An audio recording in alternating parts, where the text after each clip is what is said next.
As economic instability grows, people will be losing their jobs, their careers and their homes.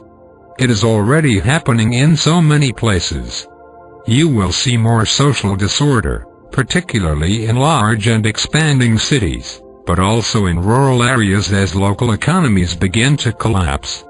You will see these things, and if you are unprepared, they will be overwhelming to you, and there will be little you can do eventually to prepare for them.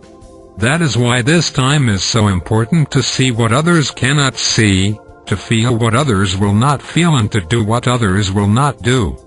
This gives you the greatest advantage and will require great strength from you. You will need this strength as never before. Therefore, do not complain. Do not reject these words. Do not try to fall back into a comfortable state of mind with all your comfortable conclusions and assumptions. Do not retreat into some earlier or past experience. Do not look for an escape, to escape to some place or situation where you will not have to deal with these things, for such places will not exist now. From a higher vantage point and from a greater wisdom, the great waves of change are what humanity has created for itself to force a kind of redemption. Unable to use its affluence effectively, it must now use its failure. Humanity must now use adversity to redeem itself. This redemption is not guaranteed, but under more dire circumstances, people do show the ability to unite together in a more selfless manner. People do have the ability to unite to save one another. It is like being in a house on fire. Everyone must pitch in or the house is lost. Everyone must participate or people are lost. It is like being on a ship that is slowly sinking. Everyone is forced into action to save the vessel and to save not only themselves, but to save everyone.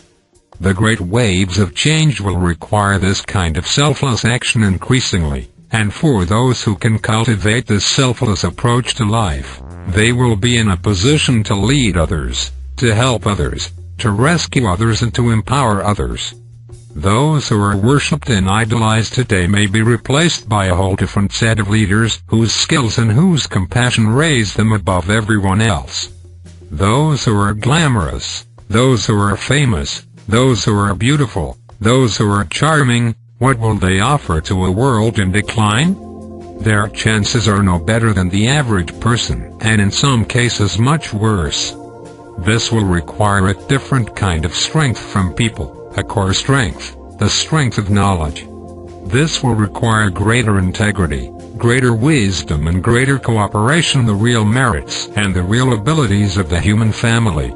In affluence, people are dissolute, but in adversity, people can do magnificent things. Just taking care of your family, becoming a leader in your family, setting the vision, taking the steps and being unwilling to give up your responsibilities because of the desires or preferences of others, this represents a greatness in you. Do not shrink from this, or you will shrink from the very circumstances that you have come into the world to serve, and you will put your family in jeopardy as a result. You cannot save humanity. You cannot save the world. You cannot save your nation. You cannot save your city or your town. But you must save those who are close to you, and you must save those amongst your neighbors who are most vulnerable and who will be most greatly endangered by the circumstances to come. There will have to be much sharing and much cooperation. There will have to be much public service. There will have to be a great restraint of violence and self-destructive behavior. The circumstances will require this. Many people will be at great risk. The very old, the very young, the disabled and the handicapped. Many people will have to step forward to give more than they are accustomed to giving. Their time and their energy will now be devoted to caring for others. This will be a requirement. Everyone will need to pitch in, or whole cities and communities could collapse into chaos and terrible violence. Starvation could occur even in the wealthiest places as food distribution is disrupted. The situation is terrible, horrible or redemptive, depending on how you look at it. depending on which state of mind you are functioning from.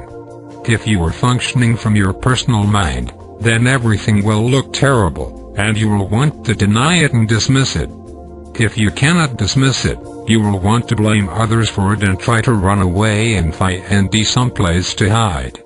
However, from the greater state of mind of knowledge, you recognize that the great waves were coming all along, that you have a role to play and that you must become very strong now, very compassionate and very forgiving.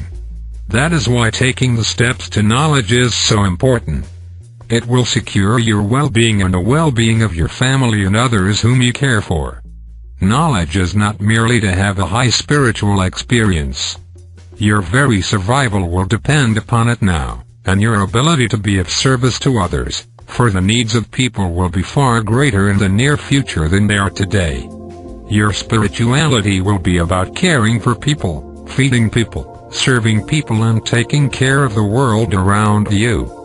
That will be your gift to God. That will be your service in the world. That will be what will reunite you with knowledge within yourself and make you whole and complete.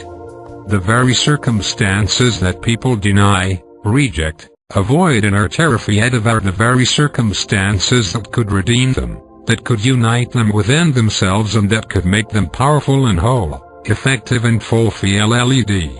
If humanity cannot learn from its successes, then it must learn from its failures. If humanity cannot unite in its wealth, then it must unite in the loss of its wealth. For in a world of decline, wealth will be lost. Ultimately, wealth is tied to resources in the world. As resources decline, wealth will decline. A few may hold on to great wealth, but they will be extremely vulnerable as others turn against them. Where will they run and hide? They will live like slaves, like prisoners. They will be unable to go out in public, unable to show their faces, surrounded by guards. That will be their tragedy. This is the world you have come to serve. Gain the strength beyond fear and preference. Gain the greater strength of knowledge, which is clear, objective and compassionate. Become a student of knowledge. Receive God's blessing and God's preparation. Look ahead, not trying to understand everything or to resolve everything, but to take the steps you must take. Ask yourself, what must I do now in order to prepare myself and my family? Already there are things you know you must do. Perhaps you have known them for some time. You must do them now. Do the things you know you must do today, and tomorrow you will know other things that you must do. If you do them, you will know more things that you must do. It is by doing that you gain greater clarity. Completing the tasks you know you must do shows you the other tasks that must be completed. The pathway opens up before you. You cannot hold yourself back and see it all. There is no guarantee of success in life. There is no assurance that everything you do will work out perfectly. You do not get to see the pathway and then decide if you want to take the journey. You must take the journey to see the pathway.